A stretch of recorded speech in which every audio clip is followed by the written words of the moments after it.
Now, moving on. So I've kind of brought up Andrew Yang earlier, so that's what I like to talk about next. So, Andrew Yang, like I said, is a very interesting guy, with great ideas, UBI, with just kind of like humane capitalism, just like, it's like he seems like a guy, who's just there. He's like, he has like this technocratic vibe, right? He's just there to solve issues. He's not there to, appeal to you. He's not there to like give you fluffy language, all these kinds of things. He's just there to, he's just a guy who wants to see lives gets better. And I think that was the vibe that you kind of get from him in the presidential election. Unfortunately, he wasn't really covered there, so that's why he didn't really, like shoot up in the polls as he should have. But, he's a cool guy, and I think that's what the people of New York saw, and that's why in the initial polls, he was actually up by like over 30%. Now, understand, at this early stage, literally every other candidate was like 10% or under. So Andrew Yang was like obliterating everybody else, just by virtue of name recognition. But then also, just despite his name recognition, he didn't come off as a politician. So people people gravitated towards him, people loved him, and that's what it made him ultimately unique. So, that was like interesting in that way as well. And at the same time, like I said, he had an early advantage of like just being like recognized by like his name, name recognition. But then also, just like his popular platform, things like he has ideas for New York that I think, would have like done wonders to actually help people, and things like, just like UBI and all these kinds of things. I think that ultimately people really would have appreciated had they known more about it, had they heard of it. And I think it's like the people who have heard of it, yeah, they loved it, So, he, like in terms of policy, in terms of personality, he has it, he has everything. And, outsider image, just like how, with like Trump, with like Bernie, what we're kind of seeing is like this rise in populism, this rise in like an affinity in American politics towards so-called outsiders. And I think Andrew Yang fits the bill perfectly, and that's ultimately why he was able to like get this early lead. Now, with all this going on for him, all this going well for him, so where did it all, get destroyed? Where did it all go wrong? So it was basically, I think, ultimately what it was that it was an issue with like Israel. So it was just like how he, in his wish to pander to the Jewish community or the Orthodox Jewish community, he ultimately kind of like fumbled, and just from there just went downhill basically. So what do I mean? I'll get to that in a bit. So initially what had happened was, I think it's like he made a comment about circumcision and like how, he didn't want to circumcise his kid because, there's no health benefits and things like that. And that kind of like made the Orthodox Jewish community really mad at him. And so, he had to backtrack that statement. And then a few months after that, literally, if you remember, like, the recent attacks on like Palestine by Israel, the bombing of the media building and all these kinds of things. So that happened as well at around the same time that, he was running for mayor.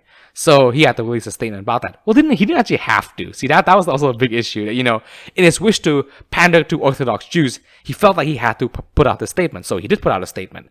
And the statement explicitly supported Israel. Now, of course, this immediately, like alienated a lot of like the liberal elites against him. Because, of course, things like, not everyone's necessarily pro-Palestine. But everyone kind of like knows, especially the younger generations, kind of knows what's going on over there. So I think that alienated a lot of his base as well. The fact that he just went out there and supported Israel explicitly without any question, and ultimately, I think it's like that's kind of like what made him lose Manhattan, for example. I would believe, and although things like.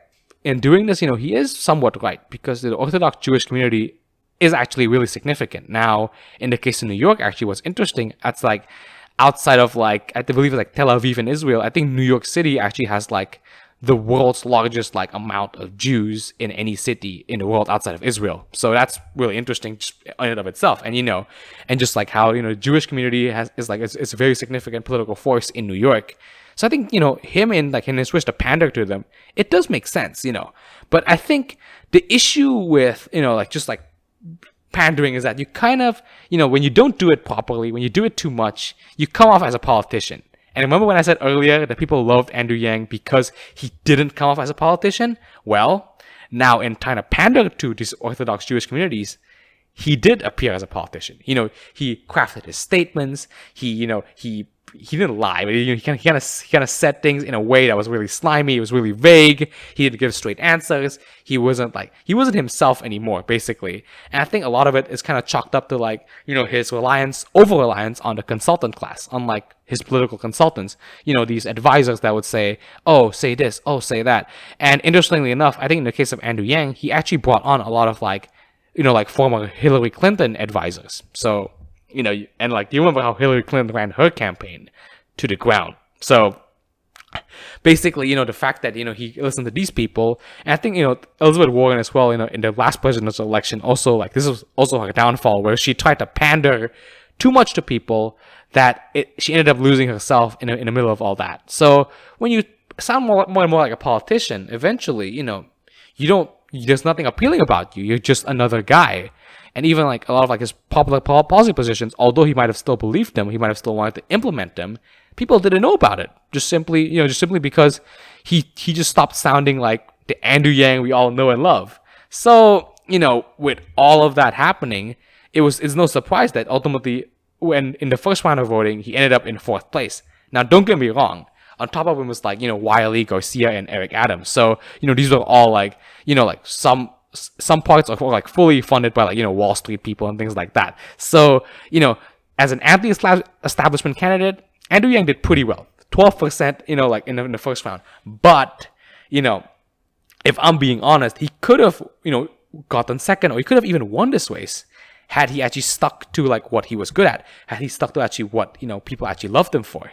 So ultimately he did get a high turnout of votes for him, from the Asians, because he's Asian, but he's Asians, and and the Orthodox Jewish community he tried so hard to pander to.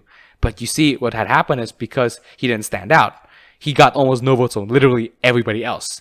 I think it's like, in this regard, you can say this about a lot of the candidates where it's like, yeah, Maya Wiley and like Catherine Garcia got a lot of votes from other people, from the Manhattan elites, but from other people, from literally everybody else in New York, they didn't get any votes at all. So you see what I mean, where it's like, like you try to like in the case of Andrew Yang, where it's like you try to appeal so hard to a couple of people, and you might get it, you might get them on your side, but ultimately, you don't really, you lose your authenticity. And I think it's like, in the case of American politics, at least, authenticity, this factor of authenticity, is really important in this day and age.